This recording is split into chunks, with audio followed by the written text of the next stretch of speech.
숫자가 저 얘기예요. 그래서 사람이 도구를 갖고 있는 것, 농사 짓는 것이 바로 공부라고 생각했던 겁니다. 쭉 넘어갈게요.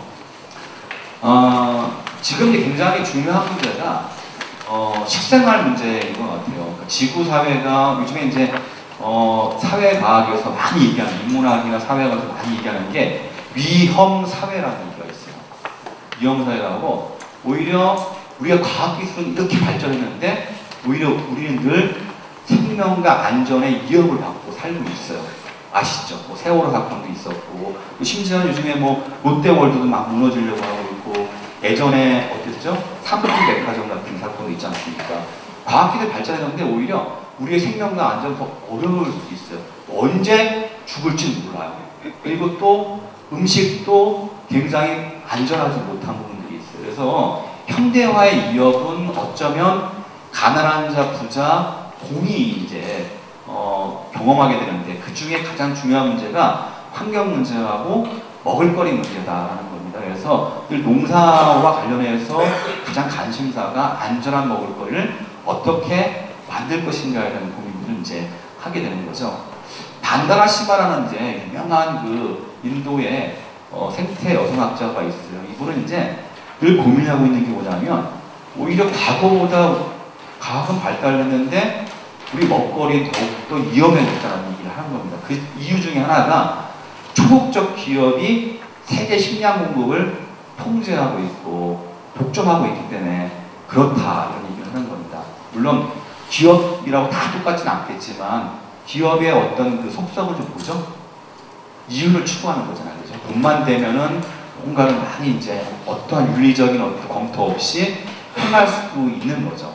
근데 식량 문제가 이제 그렇게 바뀌고 있다는 거예요. 그래서 식량 독재자라는 표현을 쓰기도 하고 있거든요. 그래서 이러한 시대에서 안전한 먹을거리, 그리고 또 특히 여기 계신 소농들, 농민들을 지키기 위해서는 이 식량 민주주의가 필요하다라는 얘기를 합니다. 나중에 있다가 식량 안보 얘기도 할 것이고 식량 주권도 이야기할 텐데요. 어쨌든 간에 식량 민주주의를 만들어 나가는 일, 그것이 바로 우리 시대의 어떤 지속 가능한 사회를 만드는 길이다, 이런 식의 얘기들을 하고 있는 것 같습니다.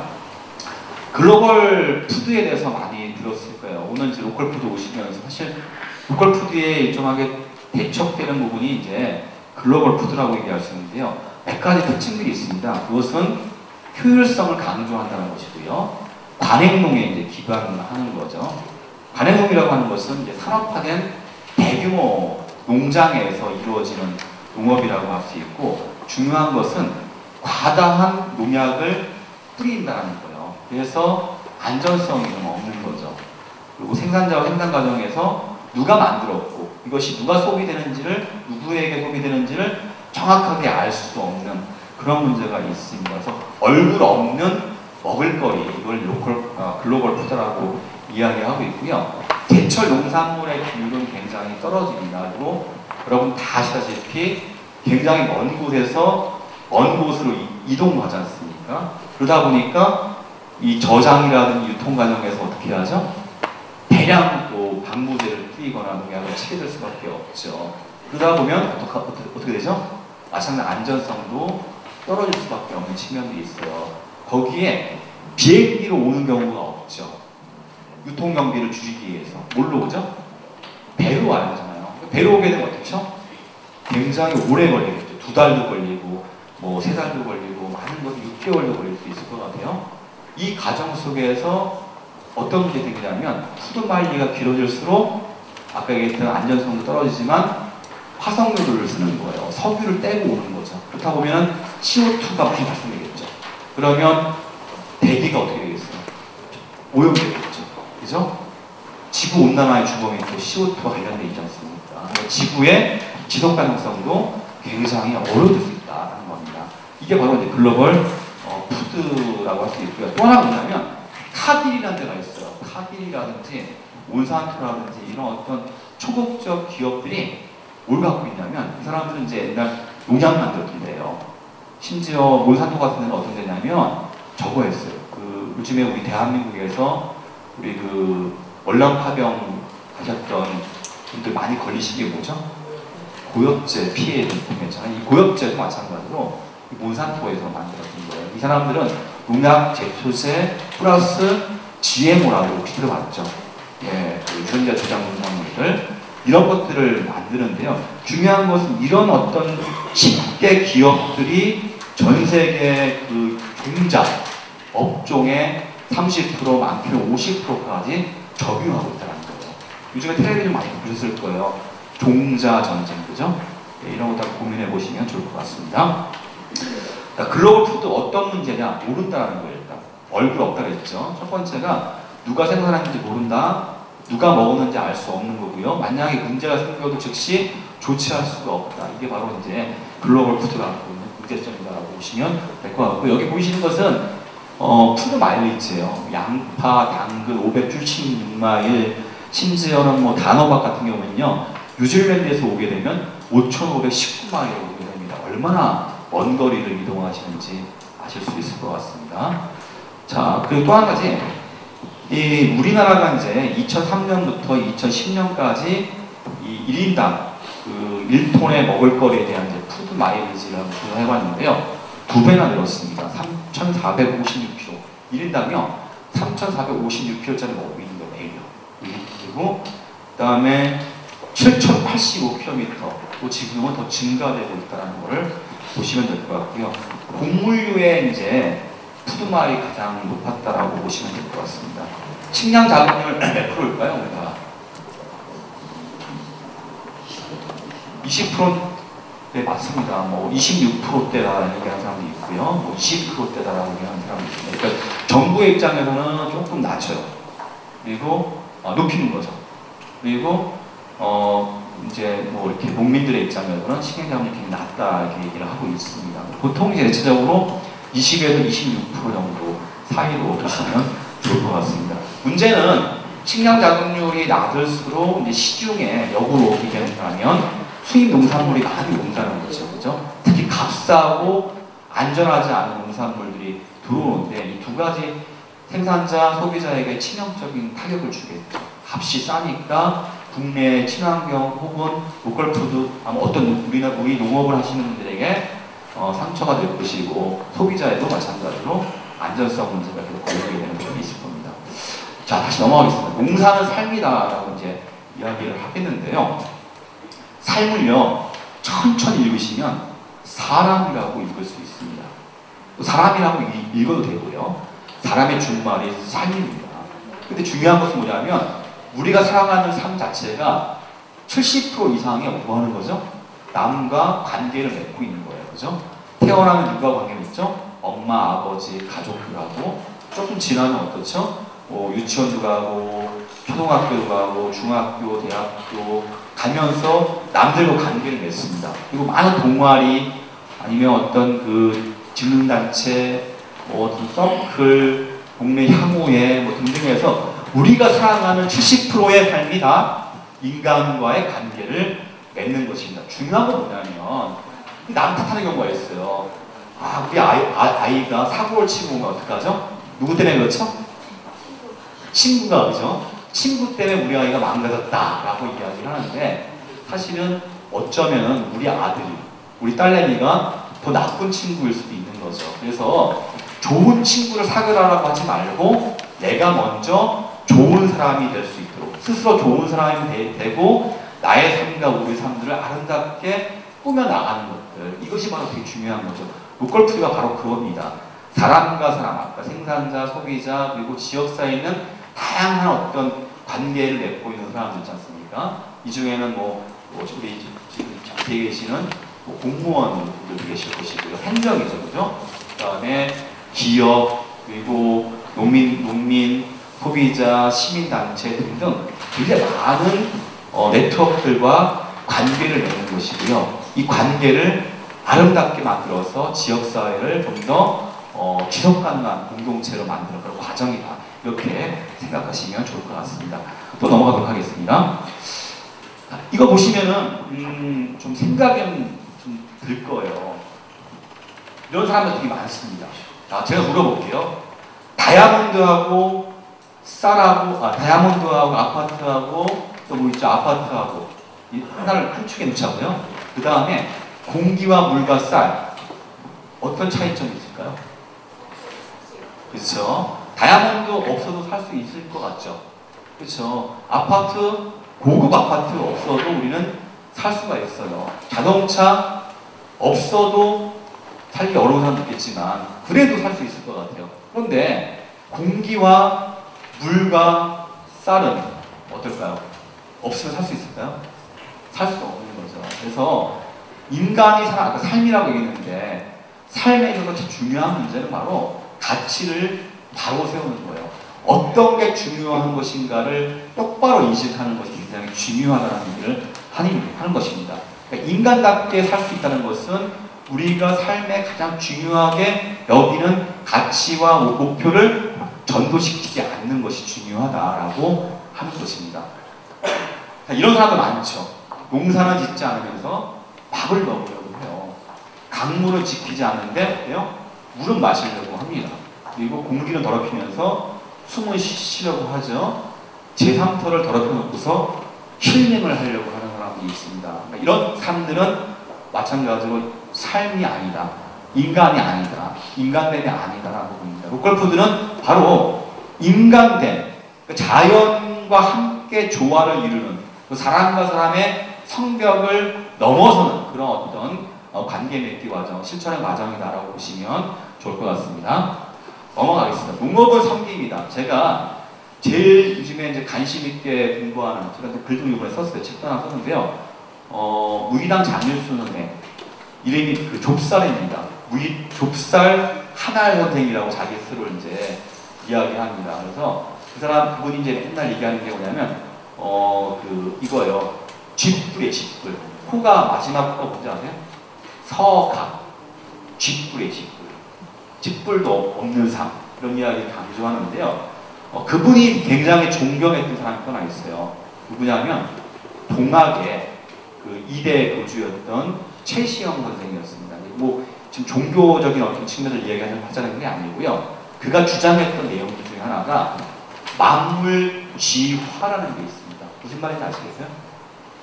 세상에 존재하는 모든 것들은 한 송이 꽃이다. 이렇게 얘기를 했어요. 그리고 농사가 밥이 하늘이다라고 했어요.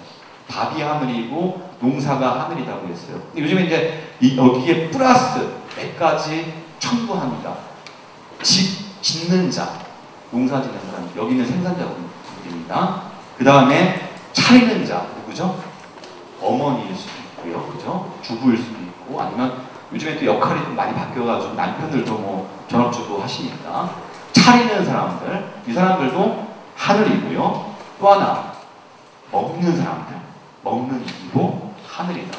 그러니까 농사는 바로 섬김, 공경이다라고 할 수 있고요. 로컬 푸드는 마찬가지로 짓고 차리는 사람, 여기는 소비자 또 유통까지 포함하겠습니다. 그리고 먹는 자, 소비자까지 포함하겠습니다. 이 모두가 하늘이라는 마음으로 농사를 짓는 것, 이게 바로 로컬 푸드의 정신이다. 이렇게 보시면 좋을 것 같습니다. 자, 섬김, 나눔, 살림에 대해서 얘기를 하려고 할 때 이걸 조금 고민해 보셨으면 좋겠습니다. 제가 이제 여기 그 사진을 갖고 왔는데 EBS 지식 채널에서 나온 사진이에요. 여기 보면 어떤 얘기가 나오냐면 정말 슬픈 이야기입니다. 아프리카에 있는 아이들 얘기예요. 아프리카에 있는 농민들의 이야기예요. 이분들은 하루 오늘도 400개가 넘는 뭘 땄었어요? 코코아를 땄어요. 작년에 오늘도 400개가 넘는 코코아를 땄어요.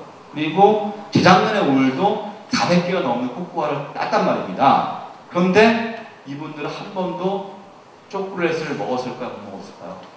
못 먹었다는 거죠. 1달러 미만의 농업 노동자들이 굉장히 많습니다.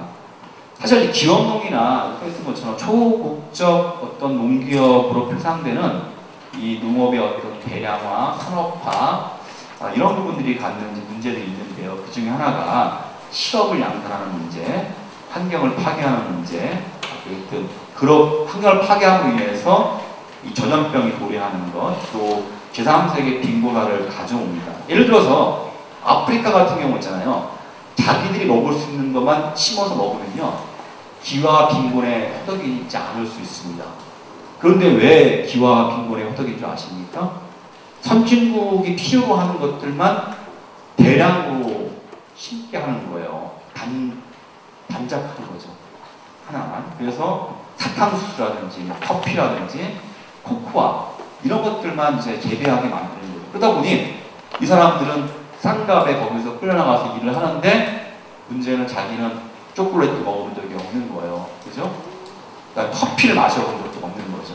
이렇게 되는 겁니다. 그래서 자신들 땅에서 직접 자신들이 먹을 거리를 생산한다면 굶주림을 해결할 수 있다. 이런 식의 이야기들이 많고요. 그래서 지역 먹을 거, 이제 로컬 푸드 문제는 어쩌면은 우리 식량 기권을 지키는 문제도 상당히 관련되어 있습니다. 그러니까 일단 실업 문제도 해결할 수 있고요. 환경 파괴 막을 수 있고, 전염병에도 막을 수 있고, 빈곤하고 막을 수 있는 겁니다. 그래서 지역 먹을거리는 이 소농과 지역 경제를 살릴 수 있는 굉장히 중요한 대안이라고 이야기할 수 있을 것 같습니다. 잠깐 이것도 한번 보시죠. 자, 지구상에 먹을 게 부족하지 않습니다. 1년에 120억 명의 먹을거리가 나와요. 근데 우리 지구인도 한 60억, 뭐 70억 가까이 있습니다. 그죠? 그럼 충분히 먹을 수 있겠죠. 그럼에도 불구하고 이 절반의 음식들이 버려지고 있어요. 버려지고 있다는 거죠. 그래서 10억 명은 지금 쫄쫄 굶어 죽고 있습니다. 기한 문제. 요즘에 유니세프 우리 안성기 아저씨 나오셔가지고 도와주자라고 얘기하잖아요. 슬프지 않습니까? 굶어 죽어가고 있어요. 10억 명 이상. 그런데 문제는 17억 명 이상들은 너무 뚱뚱해. 비만으로 죽어가는 경우도 생기는 거죠. 음식의 분배와 질 향상이 원활히 이루어지고 있지 않다는 것을 이야기하고 있습니다. 여기 지금 제가 약간 인용을 했는데 카를로 페트리니라고요. 이탈리아 사람입니다. 슬로푸드 운동의 이론가이기도 한데 이 사람은요. 햄버거나 패스트푸드의 위험성을 굉장히 강조해요. 전통적으로 서양인과 동양인의 어떤 장 구조가 같을 것 같아요? 틀릴 것 같아요? 달려요. 왜냐하면 그 신터볼이 얘기하는 이유가 있습니다. 왜냐면 우리는 이렇게 살아왔던 거예요. 그러다 보니까 신체적으로 그 지역에 적응해 왔어요. 저희는 주로 이제 육류보다는 뭘 먹었죠? 곡류라든지 채소, 야채, 채소 쪽이죠? 이런 거를 많이 먹고 왔죠. 그러다 보니까 패스트푸드 이런 것들을 먹게 되면은 사실은 어떨까요? 제대로 이렇게 소화시켜내거나 건강의 어떤 유지와 안전 이런 것들이 보장되기 참 어려운 부분이 있습니다. 그래서 이 이 페트린이라는 사람이 뭘 강조하냐면 이 각 민족의 음식에 대한 연구가 굉장히 중요하다라고 이야기를 합니다. 여기 이제 분명히 생산자분들 중에서 또 가공하실 분도 있을 거예요. 그죠? 농산물을 가공식품 만드실 분도 있는데 그게 중요하다는 거죠. 왜냐하면 우리 이 땅에서 자란 농산물로 또 우리 입맛에 맞는 뭔가를 만들어내는 것. 그 굉장히 중요한 것이고 한편으로 우리 민족의 어떤 전통과 문화를 지키는 정체성을 지켜나가는 또 지역의 어떤 정주의식을 높여나가는 하나의 방편일 수도 있다는 차원에서 굉장히 중요한 문제다라고 볼 수 있습니다. 자, 이것도 한번 잠깐 보시자고요. 아까 이제 연결시켜서 이야기하는데요. 15마리가 지금 새가 길러지고 있어요. 이게 이제 누구의 욕망이죠? 서양의 욕망이에요. 그죠? 특히 이제 서구의 욕망일 수 있는데요. 왜냐하면 그들이 이제 육식을 많이 하고 있기 때문에 그렇죠. 근데 소들이 차지하는 전 지구의 표면적은 우리 세계 토지의 25%를 차지하고 있어요. 굉장히 많죠. 그렇죠? 인간 못지않게 소가 지금 많은 땅을 갖고 있다는 겁니다. 그리고 세계에서 수확되는 이 곡물의 4분의 1을 누가 먹는다고요? 소가 먹어요. 소가 먹는데 그렇게 되면 어떻게 되죠? 일단은 더 많은 사람들이 굶주리게 되는데요. 왜 문제가 생기냐면 소사육을 위해서는 대규모 토지를 산림을 황폐화시켜야 돼요. 원래 거기 나무가 자라고 뭐가 자라고 하는 데를 쫙 깎아내죠. 그죠? 깎아내가지고 뭘 하죠? 목초를 추적하죠. 그렇게 되면 어떤 문제가 생기냐면요. 북한이 예전에 이제 대홍수관하고 기근이 됐던 이유 중에 하나가 뭐냐면 주체농법에 문제를 제기하는 게 있어요. 너무 산을 막 잘라낸 거야. 나무를 막 깎아내다 보니까 북한도 산악지가 높잖아요. 그러다 보니까 빗물이 그 나무가 쫙 잡아줘야 되지 않습니까? 그죠? 잡아줘야 되는데 잡지 못하는 거예요. 막 흘러가게 되는 부분이 있어요. 그래서 토양도 유실되기도 하고 또 한편으로 어떻게 되죠? 홍수나 이런 것들에 이제 대처하기 어려워지는 측면들이 있습니다. 마찬가지로 대규모 수사역은 목초지를 조성하기 위해서 뭐 산림을 벌목합니다. 태우기도 합니다. 그래서 이산화탄소가 엄청나게 발생하게 돼요. 그래서 어떻게 돼요? 공기 아무튼 그 생태계 영향을 주게 되는 부분이 있죠. 그리고 이 목초지는 장기간 놔두게 되면 어떻게 되죠? 황무지로 변할 수 있는 가능성이 굉장히 높아지고 있습니다. 그러니까 소수 부자 나라라든지 국민들의 어떤 이기적인 욕망을 채우기 위한 이 소외와 대량 사육이 지구촌 8억 5천 명, 만 명으로 되겠죠. 빈곤 국민들을 죽음으로 몰고 가는 측면들이 있다. 이런 것들 한번 고민해 보셨으면 좋겠습니다. 자, 농사는, 로컬푸드는 집짓기다라고 얘기할 수 있습니다.